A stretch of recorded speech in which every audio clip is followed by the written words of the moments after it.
It is the 13th of July 1986. They say that living with privilege is difficult. It isn't. Shunning that privilege is maybe a little bit tougher. Being heir to a huge fortune has never been a barrier to getting into your particular chosen profession. In fact, it's usually a huge bonus. Hundreds of millionaire dads with frustrated dreams of excitement and fame have paid for their kids to get into the industry. You're pretty sure your dad would never have given you the money for this. After all, you're John Colum Crichton Stewart, the Earl of Dumfries, first in line to one of the richest hereditary fortunes in the United Kingdom. Sport was the plaything of the nobility. It was never something to be seriously pursued. You had friends at Ampleforth College, an incredibly exclusive boarding school, who excelled at polo, rugger, rowing, all the usual stuff. But your obsession lay elsewhere.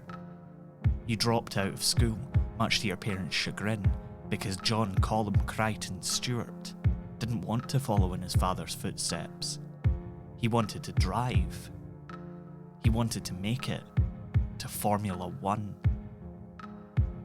This is Scotland, a podcast about history and where we made it. I'm Michael Park. 13th of July 1986 was the British Grand Prix at Brands Hatch. You start the race sandwiched between fellow British drivers Derek Warwick and Martin Brundle. But there you are, saltire emblazoned across your helmet, 7 places behind your teammate, Ayrton Senna. The race had to be restarted when another driver crashed headlong into a barrier, breaking both his legs. It didn't take much to remind you of the risks when you were hitting corners at nearly 100 miles per hour. Lap 1. Out of the final corner, down the pit straight into the tightening bend at Paddock Hill. Keep your eyes out for cars, diving down the inside. This was where the accident happened. 26 drivers started the race. Only 9 would finish it. Carry as much speed as you can through the rise and into Druids, the viciously tight hairpin that takes you towards Surtees and into the long run down Pilgrim's Drop, where the car hits its top speed, over 200 miles per hour of internal combustion and highly flammable fuel contained in a little carbon fibre shell emblazoned with cigarette advertising. Make a mistake, that could be it. You feel your hands grip the wheel tighter, the G-force makes it feel like you're a couple of inches below where your body actually is. Driving this Lotus is like an out-of-body experience.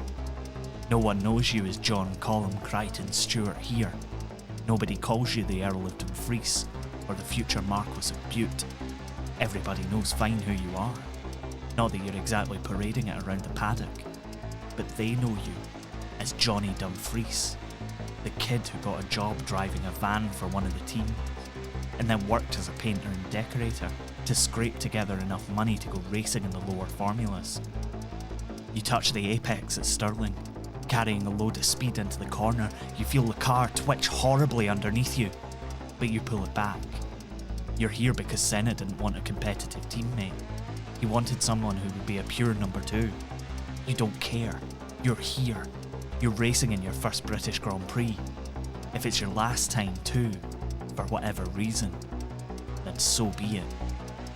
Through clearways, round the Clark curve, 1 more lap down, only 73 to go. You finish the race, 7th of the 26 starters. The fact that only 9 finished it is by the by. You go on to score a few more points throughout the rest of the year, but Lotus quietly let you go at the end of the season. The Formula One dream is over. But hell, at least you did it. You got there. You tested yourself against the best drivers in the world, and you did it on your own merits, without using your family's money. Influence? Maybe, but money, no. But there are other cars out there. Other races. Other glories. It's been a long time since you've tasted victory.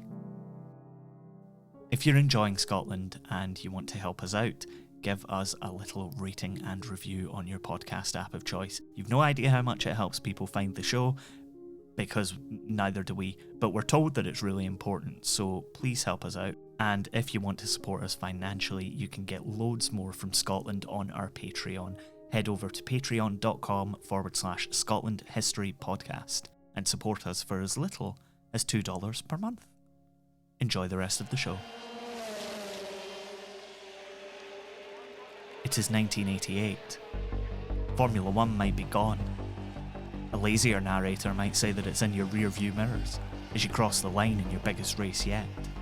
Between you and your two teammates, Jan Lammers and Andy Wallace, you've just driven 3,313.8 miles over 24 hours.